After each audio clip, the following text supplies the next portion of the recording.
Good afternoon, everybody. Uneducated Economist here. So, thought I'd talk a little bit about lumber. Some interesting things have come up in the lumber industry, at least the things that I'm seeing from the retail side of the lumber industry. And a lot of you who have been following my channel, you know that recently I've talked about the decking that is not available. So, typically when I do pressure treated orders, I will order a particular product, a 2x6 deck wood. Pretty much it's a treated wood that doesn't have the little incisor, the little holes poked into the board.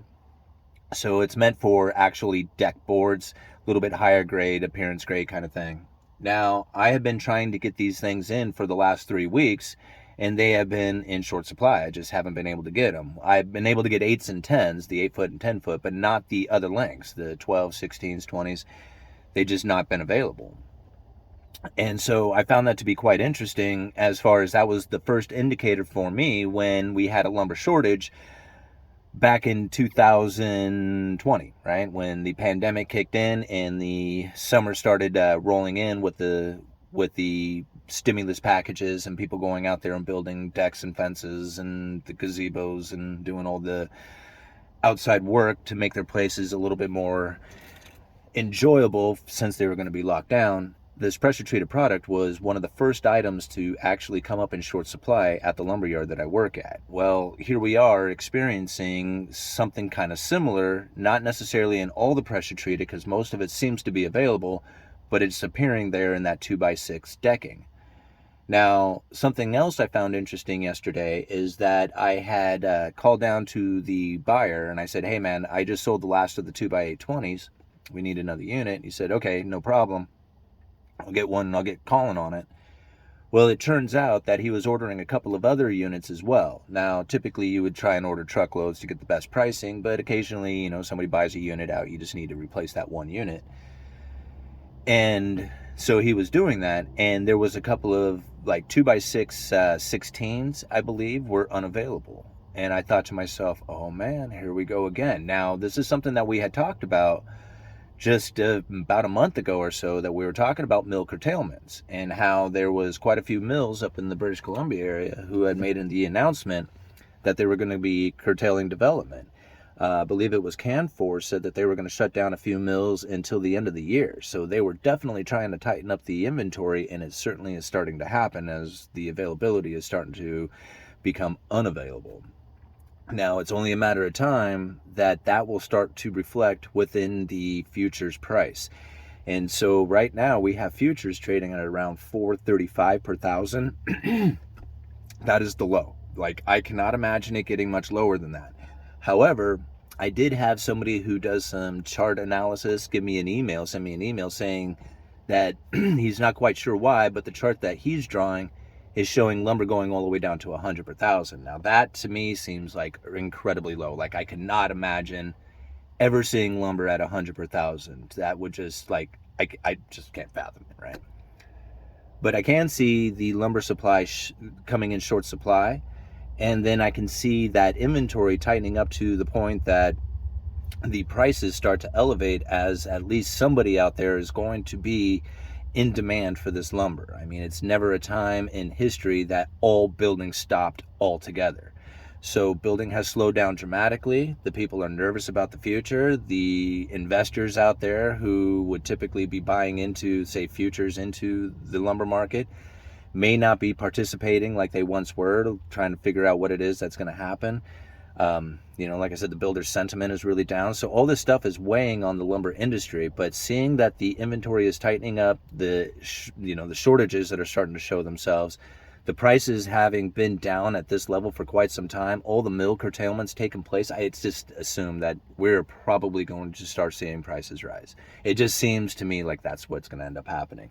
How long that takes, how far it goes, is anybody's guess. I'm imagining the range now, the new normal range, is going to be somewhere between 500 to 800 per thousand. Like 500 to 600 would be like the middle ground. I think at 430 per thousand, there's a lot of mills out there who are not eager to produce at 435 per thousand. But once it gets up to 550, that'll catch their interest. Definitely at 800.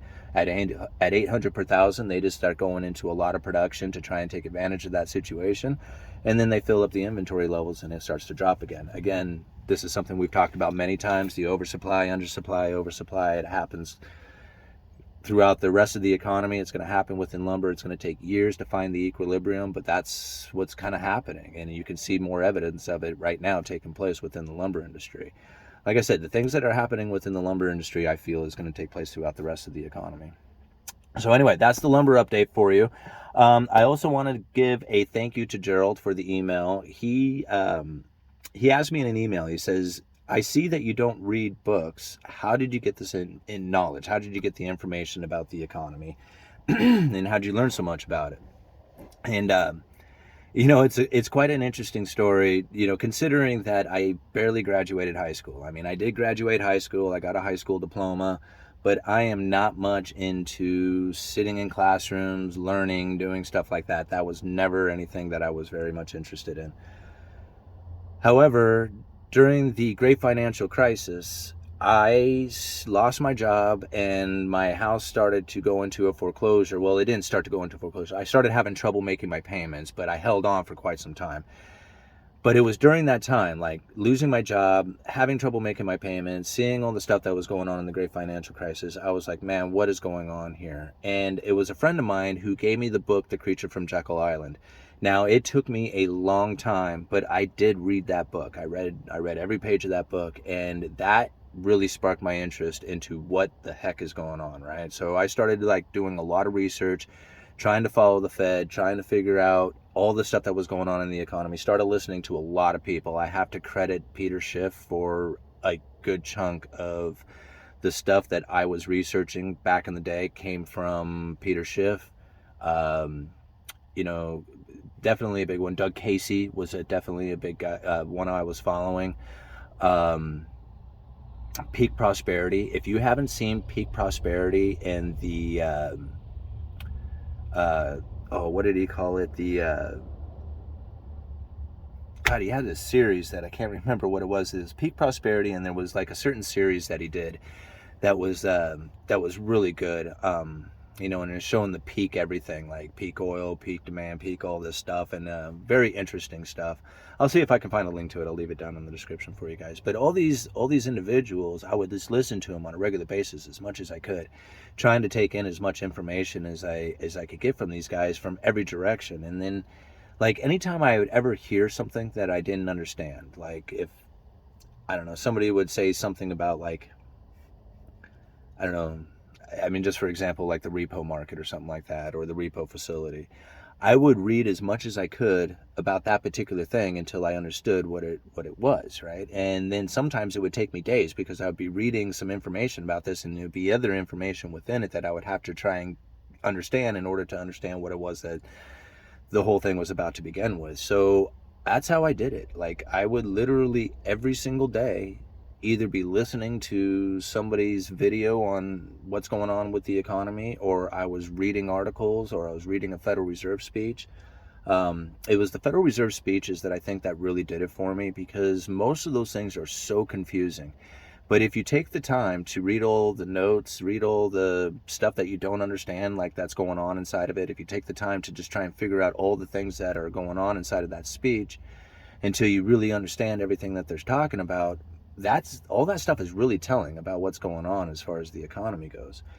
It was just a matter of picking it up a piece at a time, just one little thing. Like, if you wanted to know, sometimes like something as simple as bonds, right? You hear this thing, bonds work, bond prices work inversely to yields, and people don't understand that. Like, why is that the case?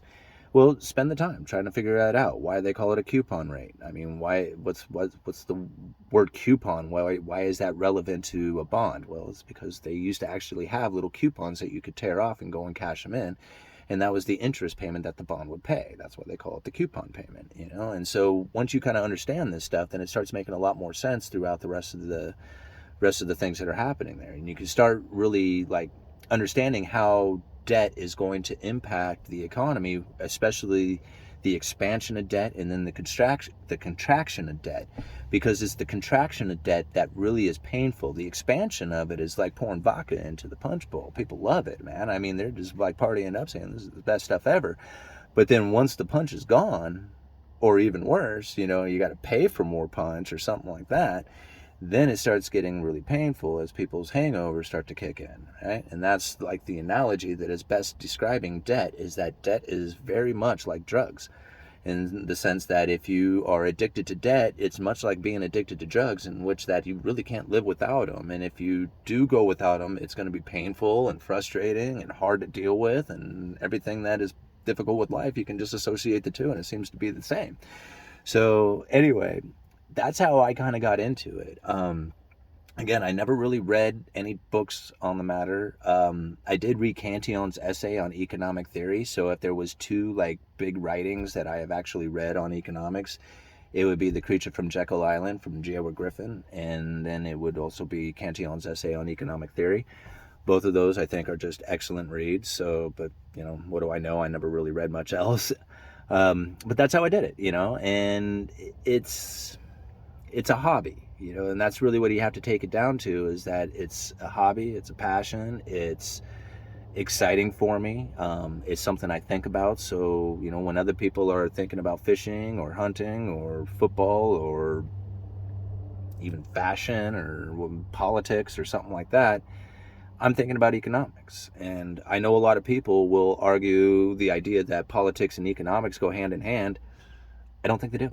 I mean, I really don't. I never learned more about economics until I completely gave up on politics. Once I did that, economics became a breeze. It was so much easier to understand. But, you know, you got to remember, and even on Cantillon's essay, I'll let you guys go, but even in Cantillon's essay, he said that the economy is really on its own.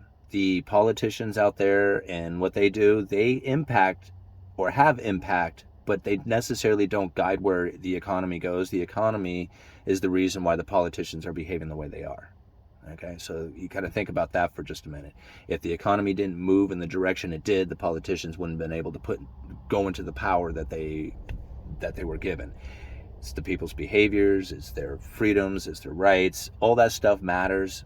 Politicians themselves, they are pretty much the effect of what it is that we have done with the economy.